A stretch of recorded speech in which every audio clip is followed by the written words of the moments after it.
Deer friends, welcome to my YouTube channel শুভসার philosophy.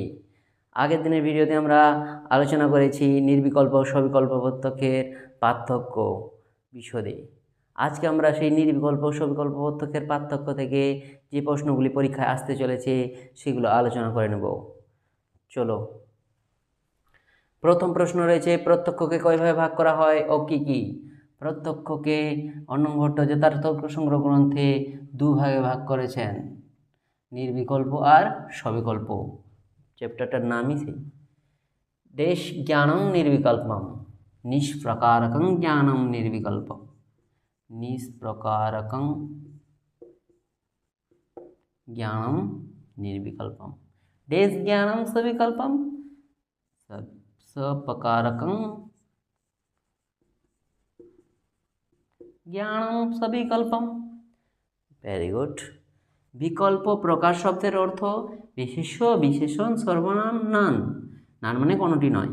বিকল্প প্রকার শব্দের অর্থ হলো বিশেষণ মানে গুণযুক্ত। যে লৌকিক প্রত্যক্ষে কেবলমাত্র অস্তিত্বের দিকটি প্রকাশিত হয়, কেবলমাত্র অস্তিত্বের মানে সেই বস্তুটি আছে কিন্তু বস্তুটি কি আমরা জানি না, অমুক বস্তু, সেটা হলো নির্বিকল্প প্রত্যক্ষ। তারপরের প্রশ্ন, নাম বিশিষ্ট মানে নামযুক্ত গুণযুক্ত বিষয়ের প্রত্যক্ষকে সবিকল্প প্রত্যক্ষ বলে।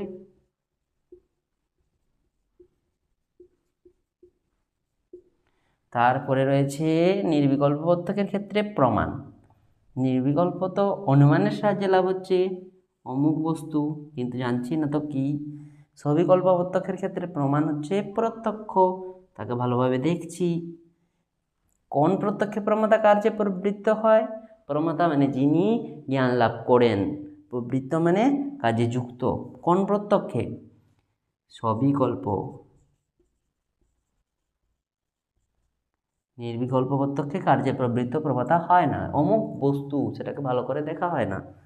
কোন প্রত্যক্ষে স্মৃতি সম্ভব? স্মৃতি সম্ভব নয়। দেখি চলো প্রশ্নটা পাল্টে দিই। স্মৃতি সম্ভব নয় কোন প্রত্যক্ষে? নির্বিকল্প। আর সম্ভব সবিকল্প।